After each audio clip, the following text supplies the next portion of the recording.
the world of cybersecurity, security teams are absolutely drowning in data. They're facing this constant, overwhelming flood of security alerts, so many that it's just not humanly possible to look at every single one. But what if? What if the biggest threats aren't the loud, flashy, high-priority alarms? What if they're hiding, quietly, in the alerts that everyone's been taught to just ignore? Well, that's exactly the mystery we're diving into today. And just so you know where all this is coming from, our deep dive is based on the Intezer AI's SOC report, which is a really detailed analysis of real-world cybersecurity data. And when I say detailed, I am not kidding. The entire report is built on the analysis of over 25 million security alerts. And that's from real companies in just 1 year. It's a massive number, and it really shows you the staggering scale of the challenge that security teams are up against every single day. This quote really hits on a hard truth in the industry. It's become this accepted reality. For human analysts, it's literally an unsolvable math problem. There are way too many alerts and not nearly enough people. So security operations centers, we call them SOCs, they're forced to just ignore most of them, especially the ones that get flagged as low severity. And that, right there, has become the industry's working definition of acceptable risk. But that's where this whole story gets really interesting, because that very assumption, the idea of what's acceptable, is being put under the microscope. This report makes you ask a really critical question. What if that giant mountain of ignored, low-priority alerts isn't just background noise, you know?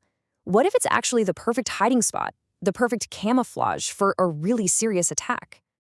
And boom, here it is. This is probably the report's most startling finding. Nearly 1% of all real legitimate security threats actually came from alerts that were labeled with the lowest severity. Now, I know what you're thinking. 1% doesn't sound like much, but 1% of 25 million? That is a very, very big number. Let's make that number more concrete. When you do the math, here's what it means for a typical company. It works out to about 54 real threats just slipping right past their defenses every single year. Think about that. That's more than one legitimate attack going completely unnoticed every single week, all because it was buried in that pile of unimportant stuff. So to figure out how this is even happening, the report basically puts on its detective hat and dives into the data like a crime scene investigation. First stop, the endpoints. We're talking about your laptops, desktops, and servers. They looked at over 9 million alerts just from these devices. And here are the usual suspects they rounded up. This chart shows the top malware families they found. You've got tools like Mimikatz, which is infamous for stealing passwords and credentials. And then you have these powerful attack frameworks like Cobalt Strike and Metasploit, which are the kinds of tools attackers use in really sophisticated breaches. Now, malware that steals your information is a huge problem, and one name kept popping up over and over again: Agent Tesla. This single piece of malware was responsible for almost 40% of all the info stealer detections. It's just relentlessly trying to scrape sensitive data off of infected computers. And, of course, you can't have a cybersecurity investigation without talking about ransomware. The report flagged Acura ransomware along with groups called INC and Lockbit as some of the most active and damaging ransomware gangs out there during the year. Now, this isn't just a Windows problem. The investigation looked at Linux environments too, which, power a huge chunk of the internet. And over there, the Mirai botnet is still the biggest player. It's constantly scanning for vulnerable servers and IoT devices that it can recruit into its massive botnet army. Okay, let's zoom out from the individual devices and widen our investigation to the network. This is where attackers really get clever with their deceptions, basically hiding in plain sight. So imagine your company's network is a house with 1,000 doors. Well, there are automated tools constantly rattling the doorknobs. This table shows some of the top malicious scanners they saw. A lot of it is just automated noise, but you can see really persistent activity, like SSH brute force attacks, which are just automated scripts trying to guess passwords to break into servers. And here we see one of the oldest tricks in the book, which still works incredibly well: phishing. So an attacker sends an email that looks totally legit, right? Like this one pretending to be from Adobe. But when you click that link, you're not going to a document. No, you're taken to a fake login page that's designed to do just one thing: steal your username and password. It's all about exploiting the trust we have in big brands. This chart shows the companies that get impersonated the most. And look at this. Microsoft and DocuSign alone were used in nearly 85% of these cases.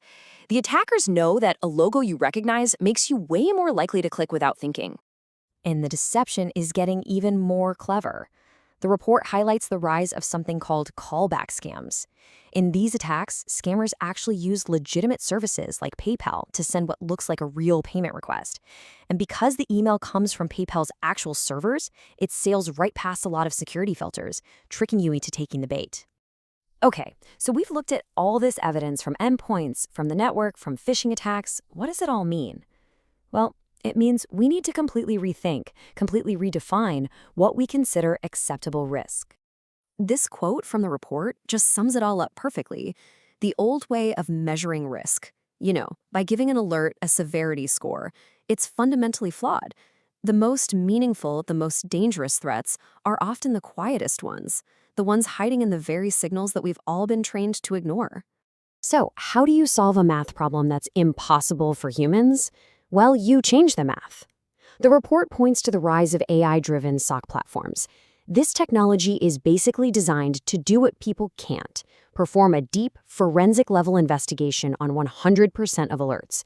It finally makes it possible to investigate everything. And that leaves us with a really fascinating question for the future of cybersecurity.